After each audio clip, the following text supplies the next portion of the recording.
Hola, ¿qué tal? Qué bueno que están en otro programa de Plaza de Armas, aquí por Capital 21. Les recuerdo nuestro correo electrónico, plazadearmas21@gmail.com, y nuestra página www.plazadearmas.tv.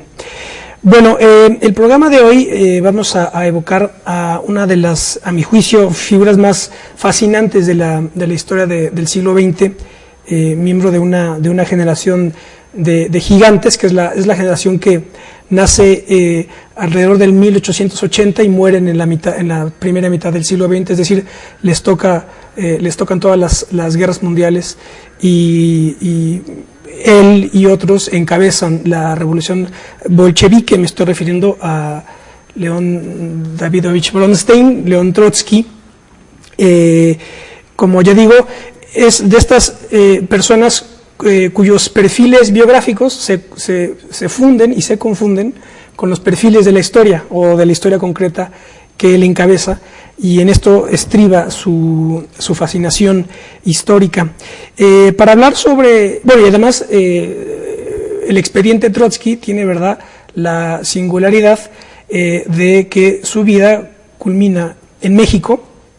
Digamos que él es uno de los grandes exiliados del siglo XX. Entonces, desde Alma Ata hasta Ciudad de México, pasando por Estambul, París y Oslo, ¿verdad?, que fue el itinerario de Trotsky. Yo a lo mejor pensaría en América en el siglo XX, pues a lo mejor pues el Che Guevara es la otra gran figura, sobre todo por aquello de la revolución permanente y de la necesidad de expandir geopolíticamente y militarmente un proceso revolucionario con una sede concreta, como en este caso fue la Revolución Rusa, por cuanto a Europa y el mundo, y la Revolución Cubana por cuanto al Che Guevara. Pero bueno, en todo caso vamos a dedicar este programa a hablar sobre Trotsky. Tengo aquí muchísima material sobre él, y para hablar de él tengo el gusto de saludar a Miguel Mouriño. Hola, Miguel. Hola, ¿qué tal? ¿Cómo estás, Ismael? Gracias por estar aquí. Miguel es el coordinador de difusión del Museo León Trotsky, sí. de difusión y de programas educativos del Museo León Trotsky. Además es historiador. Sí. Entonces, bueno, pues vamos a hablar sobre León Trotsky. Tengo aquí mucho material. Comentaba con Miguel que además era un escritor excepcional, Trotsky. Toda su obra estaba atravesada por la pasión política. Entonces, pues era un poco el autor de su propia épica, ¿verdad? Cuando uno lee a Trotsky. Trotsky es de esos personajes que todos intentamos en algún momento, o pretendemos ser los protagonistas de nuestras propias vidas, y difícilmente lo logramos. Y Trotsky encarnó toda la vida a ese gran protagonista de su vida, y además con la particularidad de que fue protagonista de una época de la historia, y protagonista de la vida de muchos personajes de esa historia, y protagonista del desarrollo de naciones como la Unión de Repúblicas Socialistas Soviéticas, ¿no? Porque no hay que olvidar que Stalin, la obsesión mayor de Stalin, después de obtener el poder y erigirse en el máximo poder en la Unión Soviética, era Trotsky, ¿no? Claro. Su obsesión. Y como Stalin se convirtió en la Unión Soviética y viceversa, pues entonces la obsesión de la Unión Soviética hasta la muerte de Stalin, inclusive mucho tiempo después, fue Trotsky. Además, yo recuerdo a André Malraux, que ahorita hablaremos también un poco de él, porque hay un encuentro entre Malraux y Trotsky por ahí cuando estaba exiliado en Francia. Malraux dice que nunca hay que olvidar, y esto va para los literatos pacifistas nunca y políticamente correctos, Malraux decía, nunca hay que olvidar que los autores trágicos griegos escribían recargados en una espada. Así es. Es decir, ellos venían de la experiencia de la guerra y, ¿verdad?, por eso su obra tenía tanta potencia. Tengo aquí un texto, un libro que es una joya, de estas que se encuentran en librerías de viejo, Vida y muerte de León Trotsky, de Víctor Serge, editado por Juan Pablos, editor, en 1971. Hay una introducción breve de Serge, que de hecho es traducción de Álvaro Mutis, la versión en español. Voy a ir leyendo, intercalando para ir más o menos hilvanando en función de este texto los comentarios sobre Trotsky, que bueno, que también voy a comentar aquí muchas otras cosas, porque tengo también las memorias de Víctor Serge, que también es otro personaje que también llega a México y tiene una influencia fundamental. El hijo de Víctor Serge pues también lo hace. También en la parte de la pintura, la parte de la pintura pues fue un exponente importante de la plástica en México. Y luego lo que sucede es que, pues en fin, es el problema de un poco de la historia, que queda el museo consagrado, definido, y después un poco se pierde ya los hilos, ¿verdad? y cómo las corrientes y la influencia ideológica un poco se va desvaneciendo, y ahora realmente ya nadie habla de Trotsky o se atreve quizá, ¿verdad?, a rescatar su militancia trotskista, por ejemplo. Desde la experiencia mexicana, desde la llegada de Trotsky aquí, bueno, el Partido Comunista nunca lo veo como algo positivo, por obvias razones. Sí. Estaba ligado al stalinismo a través de Lombardo Toledano, y finalmente se fue dando una versión hacia los grupos trotskistas porque se identificaba con grupos violentos siempre, ¿no? Que no era... Eso no era, el hecho de querer que la revolución fuera un acto permanente no implicaba que fueran grupos violentos, aunque muchos sí lo eran, también hay que reconocer, ¿no?, que muchos grupos sí lo eran, en cierta forma. Y eso fue radicalizando al trotskismo, que como todo aquello que se radicaliza, pues se va diluyendo. Claro. Y eso es lo que provocó en gran medida su dilución. Y el grado de que, bueno, eso y por decirlo de alguna manera, contaminación del estalinismo en la izquierda, ¿no? Digo, contaminación ¿en qué sentido? En la izquierda mexicana, dices. En la izquierda mexicana y en la de todo el mundo, ¿no? Pero hablando de México ahorita, es curioso, y sigue siendo curioso, que aparezcan todavía al lado de Lenin y al lado de Marx las banderas de Stalin, ¿no? Claro. Sobre todo después de que se supo todo lo que pasó con la Revolución Rusa y después de que año con año han ido pues acrecentándose las pruebas, han ido acrecentándose la transparencia, las circunstancias de aquellos tiempos y todo, y cada vez sabemos más que la permanencia de Stalin al frente de la Unión Soviética pues provocó en gran medida la debacle, su catástrofe, claro, la izquierda en todo el mundo, ¿no? Sí, y de hecho, bueno, hay un libro aquí interesantísimo, desafortunadamente no pudimos localizarla a tiempo, a la autora Olivia Gall, Trotsky en México, la vida política en el periodo de Cárdenas, 1937-1940.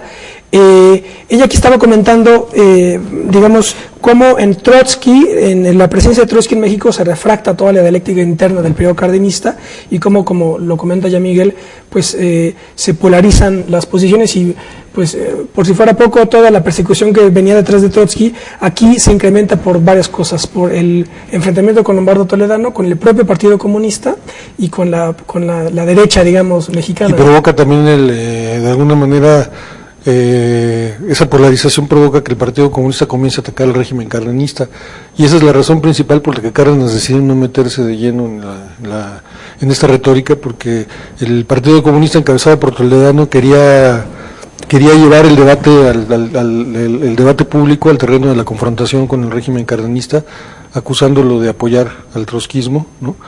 Y de ser de alguna manera pues copartícipe de la presencia de Trotsky en México y de lo que la presencia de Trotsky representaba para el comunismo mexicano o para el comunismo mundial. Y entonces Lázaro Cárdenas muy inteligentemente se hace a un lado, totalmente a un lado, y él dice: yo acepto la llegada de Trotsky a México y le doy un trato preferencial, aunque nunca lo dijo públicamente así con estas palabras, pero bueno, a veces los actos hablan como si fueran palabras. Lo que hizo en el fondo. ¿No? Finalmente le dio el trato de un hombre de Estado, no solamente lo recibió como cualquier exiliado más, lo recibió como un personaje importante para el país, como un huésped de honor para México.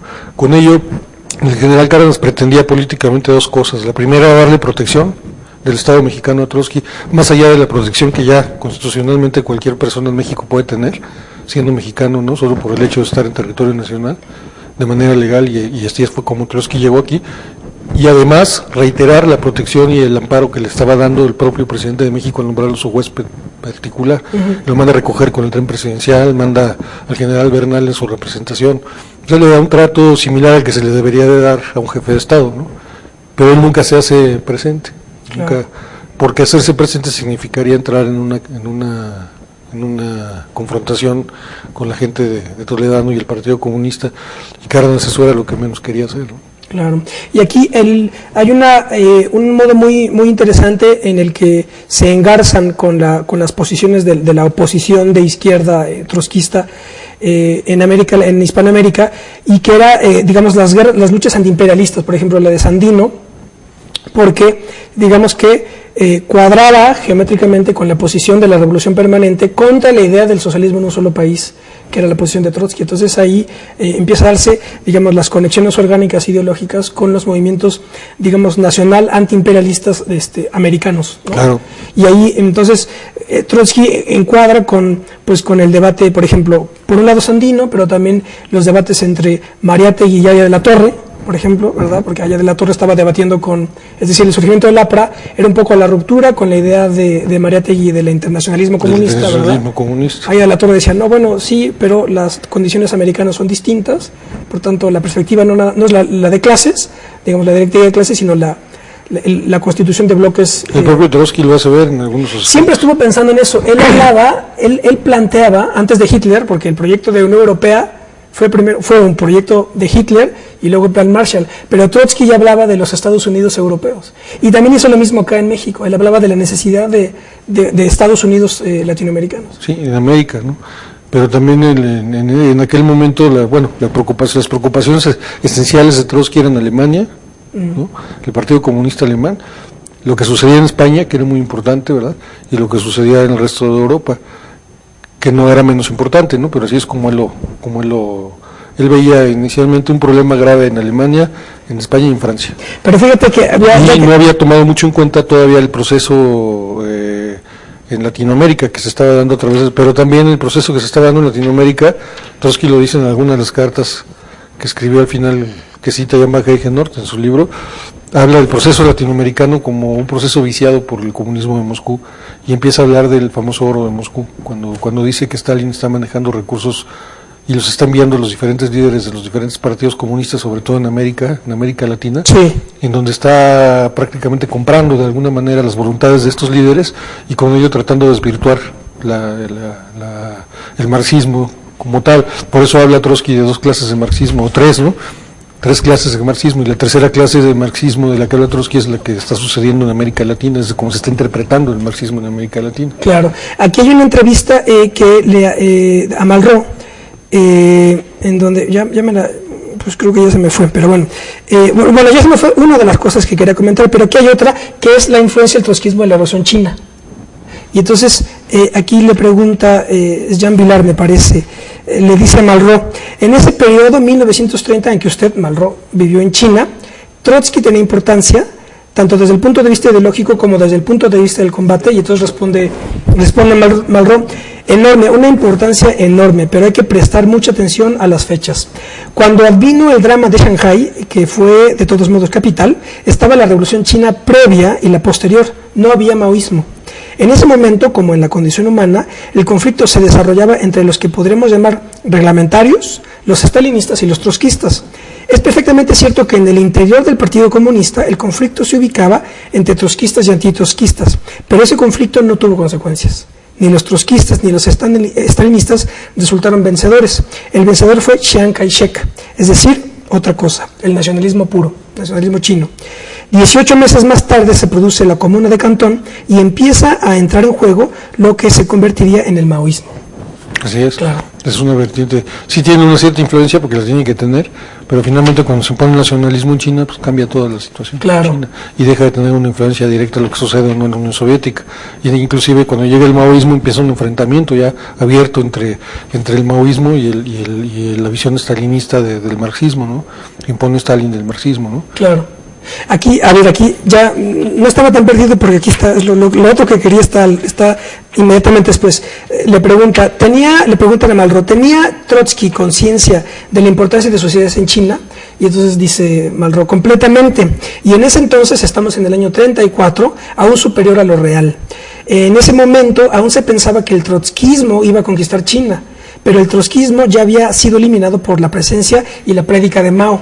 Y luego le pregunta, es cosa de preguntarse por qué Trotsky, el hombre de acción, en vez de exiliarse a la fuerza en México, no fue a China justamente.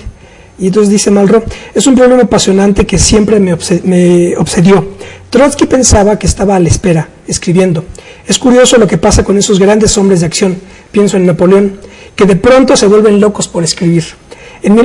Cuando Ramón Mercader le mete 7 centímetros de piolet en la cabeza, estaba escribiendo su libro sobre Stalin, por encargo de una editorial americana, ¿verdad? Así es. Que ahorita lo tengo por aquí, ahorita lo mostramos, que salió editado por Juan Pablos. Pero entonces dice Malraux, me recuerda a mí a Napoleón, que de pronto se vuelven locos por escribir. En 1934 Trotsky escribía su Lenin y no pensaba en otra cosa. Que en ese momento no haya ido a China no me extraña, pero que no haya ido allí del todo es, en cierto modo, increíble. ¿Qué efecto le causó Trotsky? Le pregunta otra vez, y entonces dice Malraux, considerable. Evidentemente estaba a la altura de su leyenda. Daba la impresión más clara del genio. Hablaba muy bien en francés y tenía una elocuencia natural, totalmente ajena a la elocuencia política. Frente a él, uno tenía la seguridad de estar ante un grande de espíritu. Así es, Trotsky trascendía por mucho la media del ser humano espiritualmente hablando, y no me refiero en el sentido solamente de la leyenda que fue como hombre, ¿no? Sino de las grandes alturas a las que él siempre estuvo supeditado, ¿no? Porque una de las cosas que muchos hombres como Trotsky, que tenemos que entender de muchos personajes como Trotsky, es que son solo súbditos de esas supremas alturas a las que quieren llegar y de nada más, ¿no? Y siempre tuvo en la mira llegar a trascender esas fronteras que le imponía la política, ¿no? Con las que nunca estuvo de acuerdo, y siempre quiso ir más allá. No hay que olvidar que la Unión de Repúblicas Socialistas Soviéticas, como originalmente la pensó Lenin, una multiplicidad de Naciones Unidas bajo la bandera del comunismo, ¿no? Siempre para Lenin fue importante, y fue su punto de conflicto con Stalin. Cuando Stalin dice, no, Rusia debe tener la supremacía, ¿no? Y el comunismo se debe de dar aquí en Rusia primero y después expandirse la revolución, cuando una vez que haya triunfado se haya convertido en un estado poderoso, entonces comenzar la expansión. Ahora es muy lógico lo que no se necesita conocer mucho la historia ni conocer mucho el pensamiento de Lenin o el pensamiento de Stalin o el pensamiento del propio Trotsky para saber que esa sola declaración de Stalin representaba una guerra total, ¿no? ¿Cómo se te ocurre hacer una nación poderosa y luego ir a expandirte hacia las demás naciones y provocar un conflicto bélico en escala internacional, ¿no? Digo, eso era algo completamente inviable. Lo que proponía Trotsky era otra cosa muy diferente. Trotsky proponía el cambio a nivel espiritual del hombre, no solamente a nivel político, ¿no? Sino convertirse en verdaderos revolucionarios. Como tú bien decías hace rato, es un símil con el Che Guevara. ¿Qué hace diferente al Che del resto de los cubanos? ¿O qué hace diferente a Trotsky del resto de los rusos que participaron, me refiero, en la revolución? Los hace diferentes el que nunca dejaron de pertenecer al pueblo, a la gente. Trotsky se salía a las fábricas de joven y hacía sus discursos de fábrica en fábrica, mientras que Stalin, mientras que Lenin y otros solo estaban en las oficinas, y era raro verlos solamente en los grandes mítines. Podías encontrarte con personajes del tamaño de Lenin o del propio Stalin.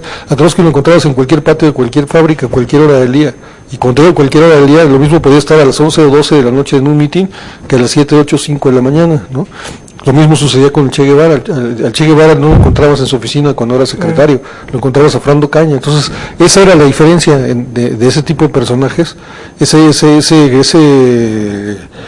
espíritu enorme que tienen ambos personajes y muchos otros en la historia, que les permite no verse a sí mismos como líderes como líderes, sino como instrumentos de la historia, como instrumentos de la propia, exactamente, de la propia historia, ¿no? Fíjate lo que ahora que tú comentas eso, Serge, en estas palabras introductorias, dice: nunca lo percibí más grande, ni me fue más caro que en los indigentes tugurios obreros de Leningrado y Moscú, donde le vi tantas veces, después de haber sido uno de los dos jefes indiscutibles de la revolución victoriosa, hablando durante horas para convencer a unos pocos hombres de la fábrica y la calle. Así es. Todavía miembro del buró político, iba en camino de perder el poder y tal vez la vida. Sostenía que era llegado el momento de conquistar una a una las conciencias de los proletarios, como antaño durante la ilegalidad del antiguo régimen, para salvar o crear una conciencia revolucionaria. 30, 40 rostros de pobres gentes lo escuchaban. Alguna obrera, sentada a sus pies, lo interrogaba y ponderaba sus respuestas. 1927. Sabíamos que las oportunidades de salir vencidos eran muchas, pero también esto sería útil. Sin nuestra valiente derrota, la revolución sería vencida 100 veces más. Así es. Y eso es a lo que Trotsky se refería con una revolución permanente. No se trataba de convencer a las masas y nada más, sino convencer a cada una de las personas de que era importante cambiar, porque él siempre creyó que cambiando a una persona de manera total se podía cambiar a muchas más, ¿no? Que solamente creando un convencimiento de masas que iba a terminar en la manipulación, que fue lo que hizo José Stalin, ¿no? Y que a la fecha sigo, al menos yo no sé muchos qué opinen al respecto, pero creo que muchos podemos coincidir en eso. Actualmente se requiere eso, se requiere buscar el cambio del individuo, de la visión de vida a partir del individuo para poder lograr un cambio masivo, ¿no? Claro. Vamos a hacer un corte. Estamos hablando sobre León Trotsky y estamos de vuelta con ustedes.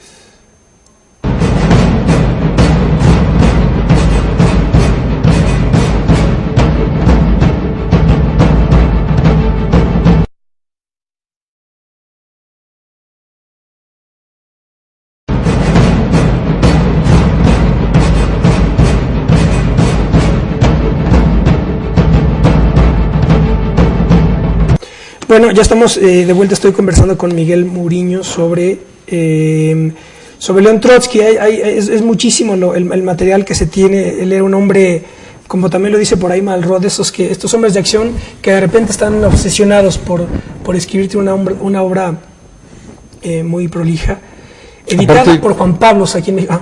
Tú ves a hombres como Trotsky, cómo se va volviendo protagonista y cómo también, o sea, qué efecto puede tener en ti el saber que lo que escribes está causando un enorme efecto en el resto del planeta, ¿no? O por lo menos en la parte donde se desenvuelve la historia más importante que en ese momento sucede, ¿no? Sí. O el pasaje de la historia más importante. ¿Cómo reaccionas tú como persona o como ser humano, como intelectual, cuando tus palabras en ese momento están, o tus ideas inciden de una manera tan brutal como incidían las palabras de Trotsky o sus ideas en todo lo que sucedía en ese momento en el mundo? Entonces él sabía eso, ¿no? ¿Cómo lo manejas? O sea, ¿cómo lo manejaba Trotsky? ¿Cómo puedes manejar esa situación? Yo creo que Trotsky lo manejaba escribiendo, lo hacía desenvolviéndose, dando más ideas con la intención quizás de que esas ideas pudiesen llegarse a convertir en realidad a cuajar, y si no cuajar, por lo menos a generar o orientar la discusión hacia donde él quería orientarla, ¿no? Claro. Y por eso se convirtió en una producción tan prolija, ¿no? Sí. Víctor Serge en sus memorias, ya casi al final, que también son, a ver si, bueno, luego habría que hablar sobre Serge, y él, como yo dije aquí, que Trotsky nace en el 1879, muere en el 40, y esa es la generación que a mi juicio, de las grandes generaciones que yo recuerdo yo recuerdo a José Arico, el argentino, que también es otro gigante por otro lado, porque es el que crea la revista Pasado y Presente, los cuadernos de Pasado y Presente y la biblioteca de pensamiento socialista del siglo XXI, y se dedicó a traducirlo todo. Y él decía, en la presentación de Pasado y Presente, de la revista, él dice algo que suena obvio, pero no lo es. Dice, no siempre en la historia se perfila una nueva generación. Se refiere evidentemente que no en términos biológicos, ¿verdad? Porque las generaciones se suceden unas a las otras. Pero pueden pasar varios ciclos sin que surja una generación que incida o que por lo menos incline los acontecimientos de la historia. Que coincida, ¿no? Que coincidan una serie de personajes con ciertas capacidades y con cierta preparación intelectual, eso es, y que coincidan, y que todos esos hombres, porque coincidieron muchos, coincidió Lenin, coincidió Parvus, coincidió Stalin, coincidió Trotsky, coincidieron, podemos hablar de cientos de personajes que todos ellos en su campo y en su momento fueron de alguna forma grandes o pequeños gigantes, por decirlo de alguna manera, y Trotsky está dentro de ese panorama, ¿no? De gigantes que hubo, y inclusive el propio Malraux en algún momento lo decía, ¿no? Decía, cuando tú recorres del siglo XX y lo recorres en ese panorama, recuerdas las palabras, me parece que fueron de Benjamin Franklin, ¿no? Cuando le preguntaban por qué sabía tantas cosas, y él dijo, porque yo recorrí el mundo en hombros de gigantes, ¿no? Entonces, cuando tú te subes a los hombros de personajes como Trotsky, como Malraux, como Lenin, pues recorres el mundo desde otra perspectiva, ¿no? Y eso es algo bien importante. Hoy por hoy quizás es más difícil, ¿no? Porque hay tantos medios de comunicación y está tan abierta la información, hay tantas fuentes y tan fragmentado, que ya cualquiera puede hablar con cierto conocimiento de causa, sin experiencia que representa el conocimiento también, porque el conocimiento no solo se adquiere a través de los libros, es muy importante la experiencia. Estos hombres adquirieron su conocimiento de una experiencia brutal. La experiencia de Trotsky, cuando armó el Ejército Rojo, fue brutal. Trotsky era un hombre que nunca había formado un ejército, no tenía idea no tenía entrenamiento militar, absolutamente nada. Él venía de estar arengando gente en las fábricas, de su primer matrimonio con Alejandra Sokolovskaya y con los Sokolovsky, que fueron sus primeros socios de alguna manera políticos, por decirlo de alguna manera, y forma su primer organización con ellos, y empiezan en las pequeñas fábricas, ¿no?, de Odessa, y en los patios de las fábricas, a hablar con la gente. Pero Trotsky no tiene una formación militar, académica. Ni académica, claro, autodidacta. Sí. Es autodidacta.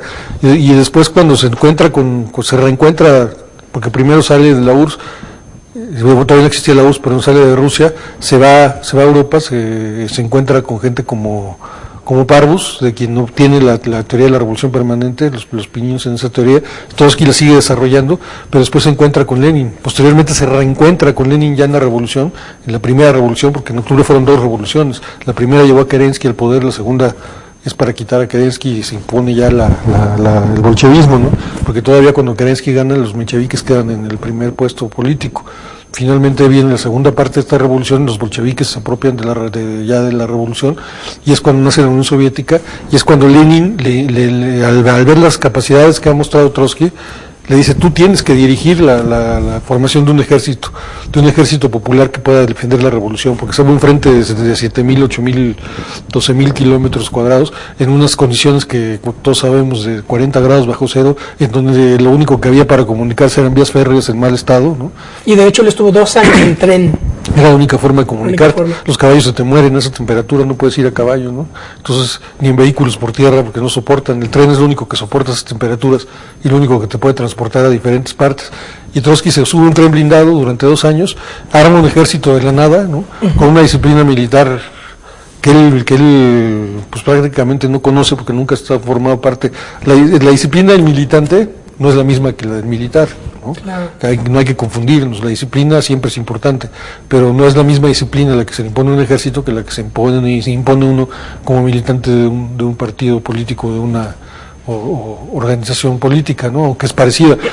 Pero Trotsky era un hombre que tenía una mente tan analítica que inmediatamente empieza a analizar las cosas y empieza a generar una serie de mecanismos de organización que le dan como resultado el ejército más poderoso que actualmente existe sobre la Tierra, que es el Ejército Rojo, ¿no?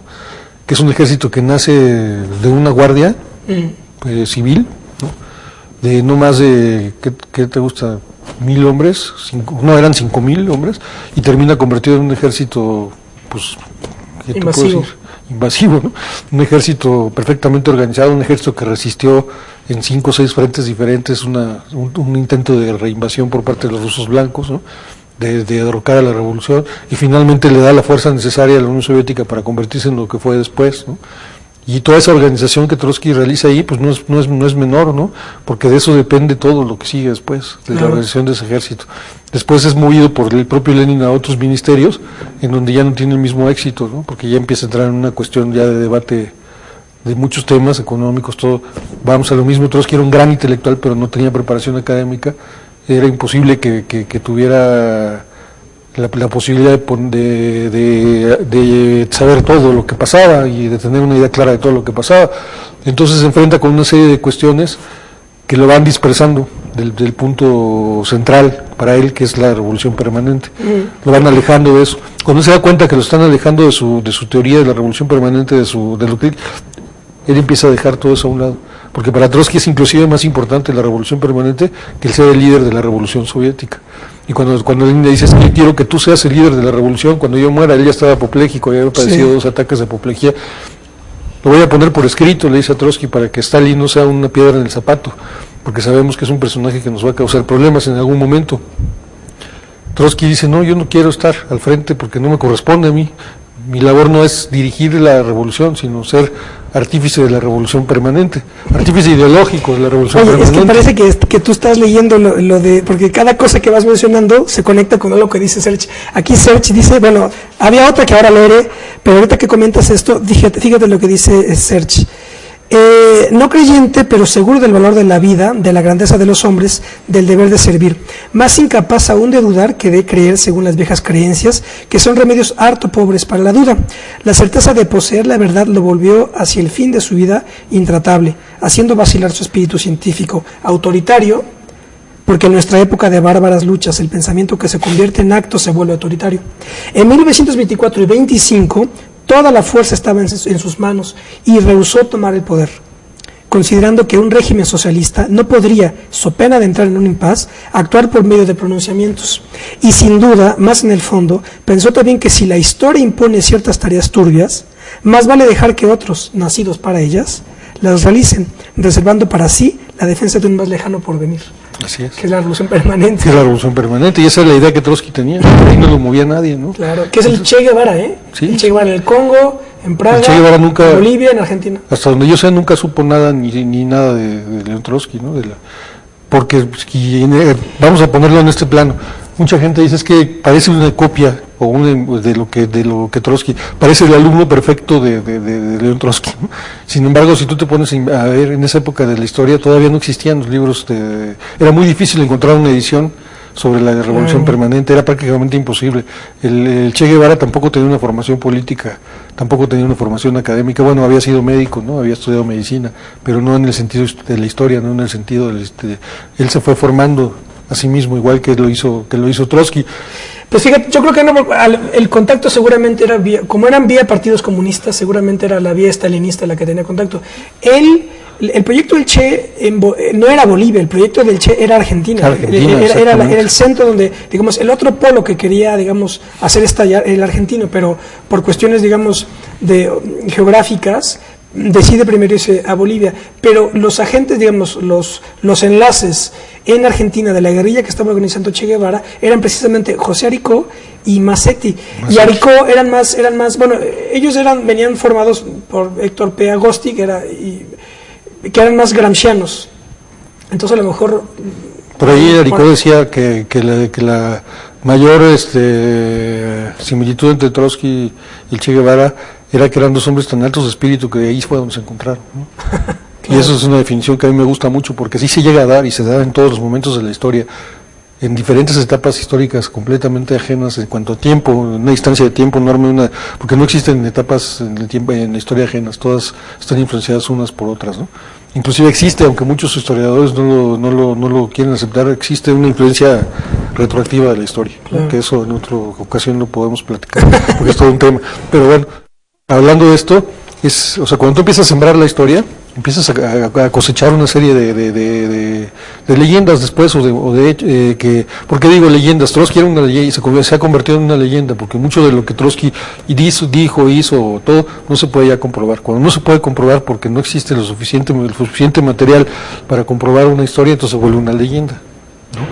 Porque tiene una gran parte de verdad, pero una gran parte también de mito, ¿no? Hay muchos mitos en torno al propio León Trotsky. Uno de esos grandes mitos es de que era un hombre muy violento, por ejemplo, ¿no? Que dice Jan Heigenort en sus memorias, dice, no, Trotsky no era un hombre violento. ¿Dice quién, perdón? Jan Heigenort. Trotsky no era un hombre violento, Trotsky era un hombre autoritario, como dice Sergio ahí. Cuando tú una idea la conviertes en hecho, se vuelve autoritaria. ¿Por qué? Porque Trotsky era un hombre que tenía tanta fuerza, tanto impacto en los demás, tenía tal poder, que lo que decía era llevado a la vida de los hechos por él o por otras gentes, entonces se convirtió en un personaje autoritario. Por supuesto que era autoritario, pero no violento, que son dos cosas muy diferentes. La interpretación de la violencia del trotskismo posterior, pues se me hace una interpretación errónea, ¿no? El hecho de querer que una revolución trascienda no significa que tenga que ser por la vía de la violencia, claro, ¿no? Del autoritarismo, pues sí, porque no hay de otra, ¿no? O sea, si quieres que una idea se convierta en realidad, necesariamente tienes que convertirla en un acto. Sí, que llevarla adelante, que abrirle paso. Y es un acto autoritario finalmente, ¿no? Claro. Te conviertes en autoridad que está haciendo que se lleve a cabo, forzando que se lleve a cabo, que es lo que sucedió en la Unión Soviética. Stalin se convirtió en en la representación encarnada de la Unión Soviética, por decirlo de alguna manera, ¿no? Muy a pesar de la izquierda y muy a pesar del socialismo y del comunismo en el mundo, por todo lo que nos ha venido sucediendo después de esto. Y Trotsky lo había visionado eso, Trotsky se había dado cuenta de eso antes, sabía que Stalin iba en algún momento a ser un personaje lesivo para la Unión Soviética. No sabía cómo, no sabía cuándo, pero lo sabía, y lo dijo varias veces antes, y lo terminó diciendo después, dice, cuando yo vi sus ojos, en alguna ocasión, y cuando vi que sus ojos no miraban a nadie, y cuando vi que era un hombre que su mirada era tan abstraída que aunque te estuviera mirando sentías que no te miraba, sentías como que estaba viendo más allá de donde estabas tú, de esas miradas que pocas veces en la vida puedes ver, de gente que te mira sin mirarte, y que es verdaderamente tremenda esa sensación, porque está ahí, te está mirando y no te está mirando algo más, algo que va más allá de ti, más allá de la historia.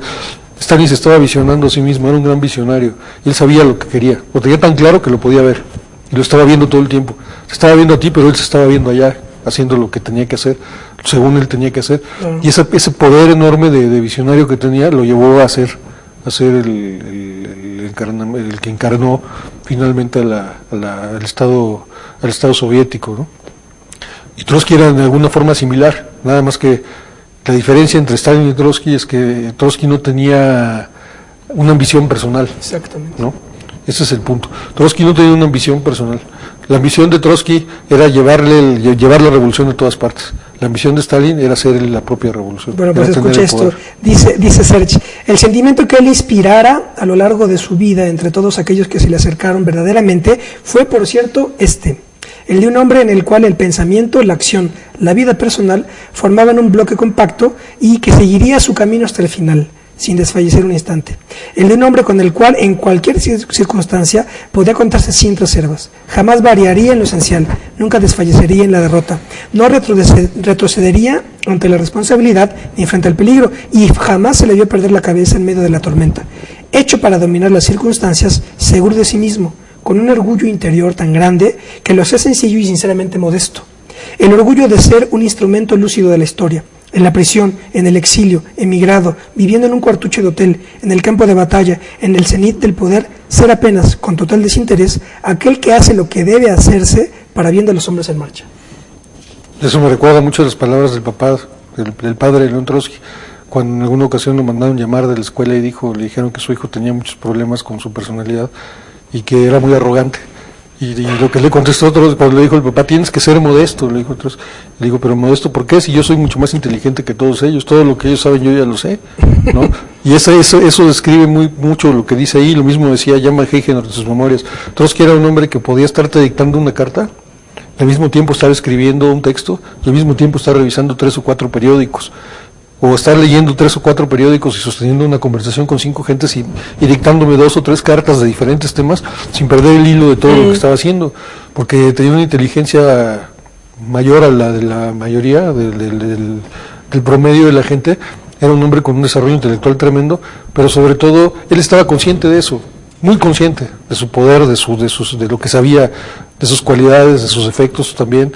Era un hombre muy consciente de todo eso y por eso no aspiraba a cosas que no necesitaba tener, a diferencia de hombres como Stalin, que carecía de muchas cosas, carecían de intelecto principalmente, les costaba trabajo estar al nivel de los demás, se sabían inferiores a otros, claro, y a diferencia de Trotsky. Claro, eso se invierte en un odio irracional. Así es. Y además ad hominem, ¿no? Así es. No político, digamos. Cuando Trotsky estaba en el otro extremo de la moneda, ¿no? En la otra cara de la moneda, Trotsky sabía que él tenía todo eso, claro, todas las capacidades. Y era un hombre el que iba siguiendo a otros hombres y no se le dificultaba ir a la cabeza. Entonces no tenía aspiraciones para eso, pues estaba ahí. Claro.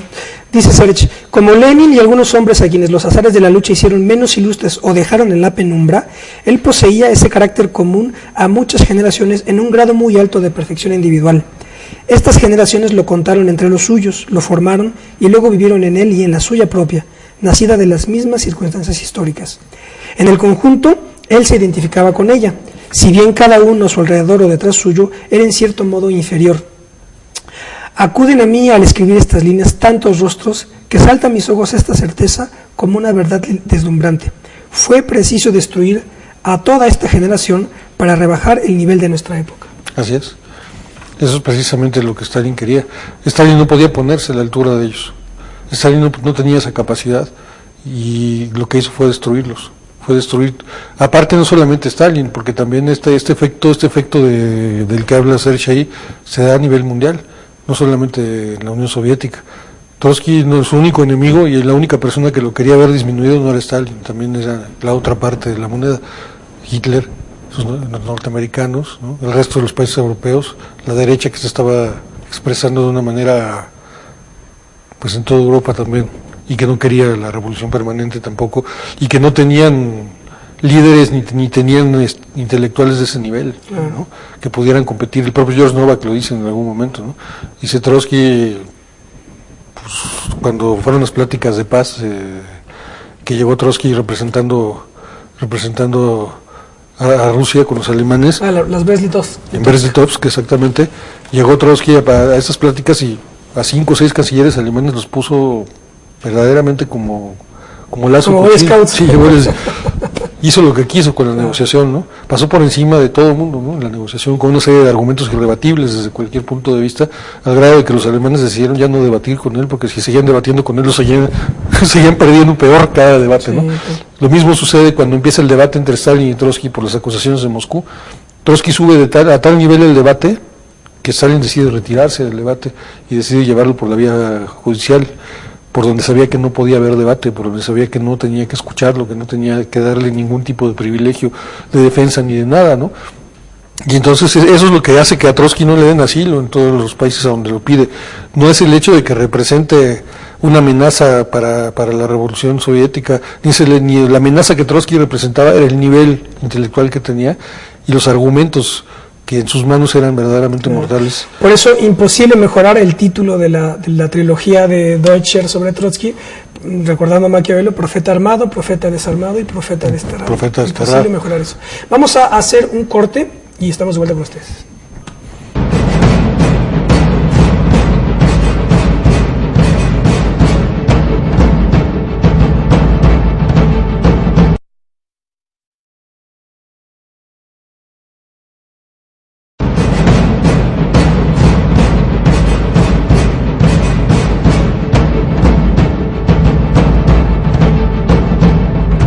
Bueno, ya estamos de vuelta. Estoy conversando con Miguel Muriño, él es coordinador de difusión y programas educativos del Museo Casa León Trotsky, sobre León Trotsky. Volviendo aquí a un poco el texto guía, que pareciera que Miguel también lo leyó, porque en la charla vamos llegando aquí a puntos que está tratando Serge en esta preciosa semblanza que hace introductoria de su libro, que en el fondo es un libro de conversaciones con la esposa de Trotsky. Pero volviendo al tema de las generaciones, dice Serge: se olvida a menudo que la inteligencia no es un don individual. ¿Qué habría sido de Beethoven exiliado entre los sordos? La inteligencia del hombre, así sea un genio, necesita respirar. La grandeza intelectual del viejo, de Trotsky, estaba en función de la de su generación. Le era indispensable el contacto inmediato con hombres de su mismo temple espiritual, capaces de comprenderlo a media frase, o de enfrentársele en su mismo terreno. Le faltaban Bukharin, Piatakov, Preobrazhensky, Rakovsky, Iván Smirnov. Le faltaba Lenin para ser plenamente él mismo. Ya entre nosotros, más jóvenes, y a pesar de que entre nosotros figuraban cerebros y caracteres como los de Elstein, Solnstedt, Yakovnin, Dingelstadt, Pankratov, ¿habrán muerto? ¿Vivirán todavía? Él no podía explayarse a sus anchas. Nos pesaba la ausencia de 10 irrescatables años de pensamiento y experiencia. Algunas de sus ideas más fecundas solo fueron expresadas en discusiones epistolares, como por ejemplo todo lo que concierne a la teoría de la revolución permanente. Pues eso, ¿no? Lo que decíamos. Para poder entender, para que se den coincidencias históricas, tiene que haber una serie de interpretaciones. Por eso no siempre en la historia se prefiere la nueva generación. Y esta generación es la de, también, hay que decirlo, es por ejemplo la de Vasconcelos, la de Mariátegui, porque ellos nacen, como digo, en los últimos 20 años del siglo XIX, y les toca, son lectores de Nietzsche, de Kierkegaard, de Marx, ¿verdad? Ven toda la decadencia del mundo. Lukács, por ejemplo, en la biografía de Lukács, que es fantástica, yo cuando la leí me sentí recordando a Jonathan Swift, pues nadie, ¿verdad? Cuando lees las biografías de personajes como ellos. Lukács era el alumno privilegiado de Weber, y entonces él estaba un poco en ¿verdad? En este tenor decadente, ¿verdad? El lector de Nietzsche, después de la Primera Guerra Mundial, debacle del mundo burgués centroeuropeo, capitalista, y cuando la revolución bolchevique sale a la luz, ahí es donde Lukács se da cuenta que esa es la salida para reconstruir, digamos, para reorientar el curso de la historia. Y entonces en la biografía de Lukács se cuenta que el libro es decir, Lukács sacó de quicio a Weber, esa es la tesis. Lukács sacó de quicio a Weber, y el libro de El políglota y el científico, esta distinción entre ética de la convicción y ética de la responsabilidad de Weber, tenía a la vista a Lukács, porque decía, rompió los esquemas Lukács, pero por la revolución. Lo mismo sucede con Trotsky. Trotsky también rompió los esquemas, en diferente manera, pero pasó lo mismo. Al romper esquemas te enfrentas a una situación. Cuando rompes un esquema, sabes quién te está escuchando y quién no. Muchas veces es necesario que el intelectual rompa un esquema, porque si no rompes un esquema, ¿cómo sabes quién te está escuchando? ¿Cómo sabes qué trascendencia puede tener lo que estás proponiendo si no rompes el esquema? Si no eres capaz de ir más allá, de dar un jalón que haga a los demás brincar. Si das un jalón y nadie brinca, pues entonces a lo mejor no estás en el momento histórico para decir lo que tienes que decir. Pero cuando das un jalón y todo el mundo brinca, pues tienes que interpretar que ese es el momento para hacer las cosas, porque te están escuchando y están sintiendo lo que estás diciendo, para bien o para mal. Cuando rompes un esquema es como si das un tirón, ¿no? Como si al de al lado le jalas el pelo. Si le jalas el pelo y no brincas, que no está en tu dimensión, ¿no? Si le das un pellizco al que está al lado y no lo siente, pues mejor ya ni le hablas, ¿no? Está muerto. Entonces, por ahí va el romper esquemas, ¿no? A veces se hace de manera consciente o a veces no. En el caso de Trotsky sí lo hizo de las dos maneras. Una parte inconsciente, que fue la parte inherente a su personalidad, y otra parte completamente consciente cuando se dio cuenta de que sí era, de que había que... Lo que sucede cuando arengas a una masa y la masa responde y te escucha, ¿qué sucede? Llegas a un estado de catarsis, ¿no? en el cual de repente dices, ya quieres estar todos los días hablando con todo el mundo y porque empiezas a sentir una respuesta de la gente, empiezas a sentir, y esa respuesta te hace crecer en el sentido de querer seguir explorando tú mismo tus propias ideas que estás viendo que causan una impresión muy fuerte o mueven a los demás. Sucede con los escritores, sucede con los poetas, sucede con la con filosofía. Yo recuerdo un texto de Deleuze sobre Spinoza, y él dice que Spinoza fue de esos que están antes de la crisis, producen la crisis y son los que quedan después de ella. Quedan después de ella. Y reorganizan todo. Y reorganizan todo. Y eso sucedió con Trotsky también. Trotsky estuvo presente en esas tres etapas. Cuando todo inició, el movimiento que llevó al bolchevismo, cuando se da el movimiento bolchevique y posteriormente cuando ese movimiento Trotsky interpreta que está siendo traicionado por sí. Stalin, ¿no? Y en ese momento empieza la guerra. Cuando Trotsky le dice, tú eres el sepulturero de la revolución, sí. En ese momento comienza la guerra, la verdadera guerra. Y en ese momento el propio Stalin decide la muerte de León Trotsky. Decide que hay que quitar a Trotsky. Que no se le va a perdonar eso. Nunca se le va a perdonar. Y entonces sucede que te das cuenta de la personalidad de ambos, ¿no? Trotsky nunca huye, siempre da la cara, siempre busca el enfrentamiento, pero el enfrentamiento intelectual, en el campo intelectual, no en otro campo. Y Stalin siempre busca ese enfrentamiento también porque es su personalidad, pero siempre busca imponer sus ideas, siempre busca ser el que tiene el control, y sobre todo lo que más busca Stalin, además de todo, es quitar del camino todo aquel que no esté de acuerdo con él, pero sobre todo desde el punto de vista, no hay que perder de vista una cosa, Stalin era un hombre de espíritu pequeño, y lo digo y lo sostengo. O sea, un pusilánime. Claro. Y se comportó como tal durante toda su vida y toda su historia. Nunca fue capaz de ver más allá de su propio ego, de sus propias narices. Cuando hombres como Trotsky tuvieron una visión histórica que venía de su gran espíritu humano. Hay una parte aquí que ya nos quedan 4 minutos, se nos fue volando el tiempo. No quiero perder esto que aquí que escribe Serge, de los textos que escribió Trotsky en México. Y ahí está analizando ya en el contexto de la Segunda Guerra Mundial. Y esto va porque recuerdo que Obama acaba de anunciar que va a mandar más soldados a Afganistán. Entonces ayer escuché un programa de radio a un analista ahí, luego son profesores de Relaciones Internacionales y no sé qué, y estaban como decepcionados porque cómo Obama traicionó. Entonces yo después de leer, ¿verdad?, a Lenin, a Trotsky, me quedo un poco perplejo cuando estos supuestos expertos en relaciones internacionales son de un panfilismo, ¿verdad?, un pacifismo totalmente infantil. Dice, oye, pues, ¿de quién crees que estás hablando? Si es el presidente de Estados Unidos, ¿verdad? Pero entonces, Trotsky más o menos en el contexto de la Segunda Guerra Mundial dice así: todos quieren la paz, todos derramarán a mares la sangre de los hombres. Estados Unidos querría mantenerse al margen del conflicto, pero no cese impunemente la mayor potencia del orbe. Para ellos la amenaza principal viene del Extremo Oriente. La iniciativa de la fiebre armamentista corresponde a Alemania, que ha sabido con instinto infalible, acompañado de accesos de locura furiosa, librarse de las cadenas de Versalles. El sistema político de Stalin se aproxima cada vez más al de Hitler, y las democracias permiten el estrangulamiento de la República Española. El Estado totalitario responde mejor a las necesidades de la guerra total. Las democracias entrarán por ese sendero. ¿Cuándo estallará la conflagración? La situación en Alemania necesita todavía 2 años, por lo menos, para ultimar los preparativos, de modo que el término más próximo se sitúa en agosto de 1939. Pero en todo caso, la guerra será inevitable en 40 o en 41. Los beligerantes tratarán de reunir el mayor número de combatientes provistos del mejor armamento. No se podrá contar con una victoria fulminante. El arma aérea será estratégicamente insuficiente. Es más seria la posibilidad de que un secreto técnico excepcional permita barrer al enemigo sorprendido. Pero la fabricación de armas nuevas exige no menos de 2 años, lo que parece excluir verdaderos secretos de guerra. La próxima guerra comenzará al nivel de la anterior y las nuevas técnicas irán acumulándose. En fin, estaba ya viendo lo que iba a pasar. Como un estrategos romano. Y ahí es donde, bueno, es importante señalar también que todo ese poder de análisis que tenía fue lo que lo llevó a ser el gran organizador que fue, el gran político que fue, el gran pensador que fue, que no pudo haberlo logrado, repito, si no hubiera tenido un gran espíritu que lo acompañara, ¿no?, a través de un gran espíritu. Y me gustaría cerrar con esto, con la Comisión Dewey, que es algo muy importante, de lo que se habla muy poco. Está por ahí el archivo de casos de León Trotsky en la Biblioteca Rafael Galván, del Museo León Trotsky, para cuando la quieran ir a consultar ahí, está en inglés, hay muy pocas versiones de los testimonios que Trotsky dio en su defensa.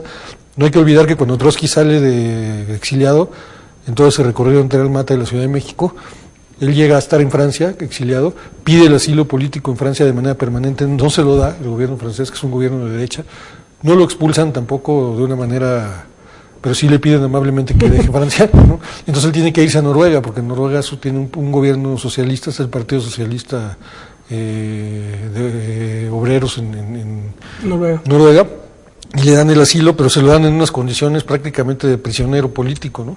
En donde lo tienen aislado, no le permiten correspondencia, no le permiten nada, y Trotsky no quiere eso, porque tiene que defenderse de las acusaciones de Moscú, en las que están asesinando uno a uno a todos los grandes líderes de la revolución, y a Trotsky lo están poniendo ahí como el que incentivó toda una rebelión y toda una serie de complots en contra de Stalin y en contra de la URSS, y entonces Trotsky reta a Stalin y le dice: yo voy a comparecer si tú me permites mi defensa, y si me permites crear un comité internacional que pueda investigar a la par de las autoridades soviéticas todas las acusaciones para que sea justo y yo pueda hablar ante ese comité y hablar ante la justicia soviética en mi defensa. Obviamente Stalin se niega, porque era lo que no quería darle voz, sino quería hundirlo, quería destruirlo, destruyendo primero todo su entorno y después aislarlo de tal manera que ya no fuera viable ni Trotsky ni el trotskismo. Entonces Trotsky muy inteligentemente se da cuenta de eso que te decía hace rato, de que está en un momento histórico, de que tiene un gran peso histórico, y llama a la formación de una gran comisión, que se forma en varios países esa comisión, pero que finalmente la batuta de esa comisión la toma un filósofo norteamericano que se llamaba John Dewey, y él, que no era trotskista, que al contrario tenía ideas era liberal, pero era un hombre cargado a la derecha, llama a una serie de intelectuales a formar parte de esta comisión, y esta comisión se desarrolla en los Estados Unidos, llaman a Trotsky a declarar, en México también, porque no le permiten el visado. Claro. No le dan el visado, por eso no puede ir Trotsky allá. Miguel, tenemos que irnos, pero ¿por qué no nos quedamos aquí y hacemos una segunda parte? Claro que sí. Y continuemos con esto, pues, de Trotsky, porque después hay que ver todo el trotskismo, la Cuarta Internacional, Ted Grant en Inglaterra, Alan Woods, en fin. Todo lo que sí. Alan Woods, ¿no? La vertiente inglesa del trotskismo. Así que te agradezco muchísimo que hayas estado aquí y a ti, habrá segunda parte. Claro que sí. Muy bien, bueno, pues esto fueron las evocaciones de León Trotsky. Habrá segunda parte, como ya les digo. Nos vemos la próxima.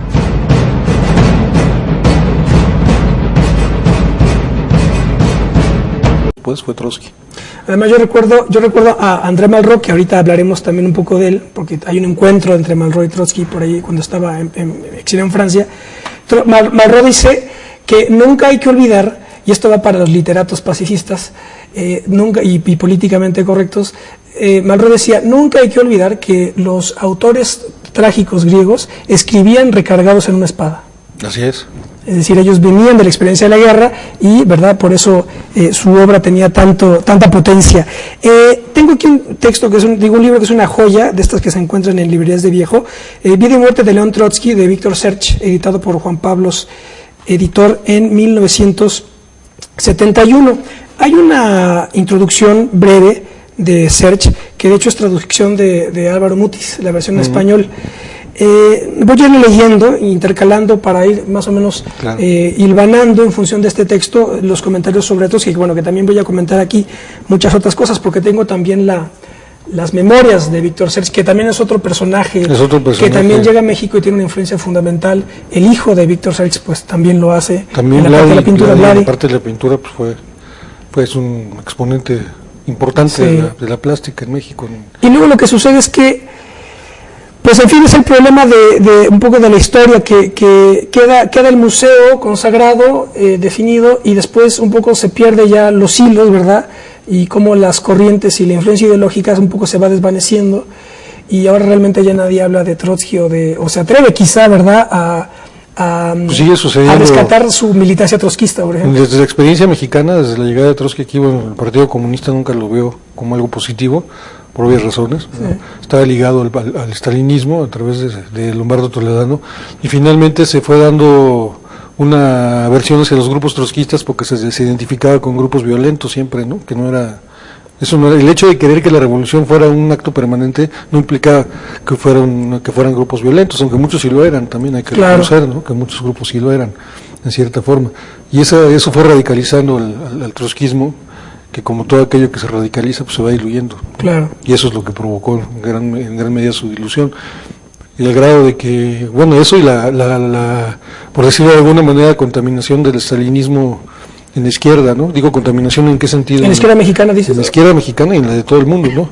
Pero hablando de México ahorita, es curioso, y sigue siendo curioso, que aparezcan todavía al lado de Lenin y al lado de Marx las banderas de Stalin, ¿no? De Stalin, claro. Sobre todo después de que se supo todo lo que pasó con la Revolución Rusa y después de que año con año han ido pues acrecentándose las pruebas, han ido acrecentándose la transparencia, las circunstancias de aquellos tiempos y todo, y cada vez sabemos más que la permanencia de Stalin al frente de la Unión Soviética pues provocó en gran medida la debacle su catástrofe, claro, la izquierda en todo el mundo, ¿no? Sí, y de hecho, bueno, hay un libro aquí interesantísimo, desafortunadamente no pudimos localizarla a tiempo, a la autora Olivia Gall, Trotsky en México, la vida política en el periodo de Cárdenas, 1937-1940.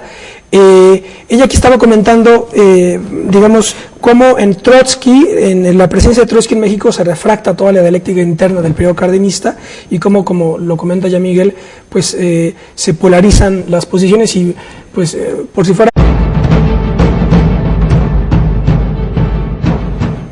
Hola, ¿qué tal? Qué bueno que están en otro programa de Plaza de Armas, aquí por Capital 21. Les recuerdo nuestro correo electrónico, plazadearmas21@gmail.com y nuestra página www.plazadearmas.tv.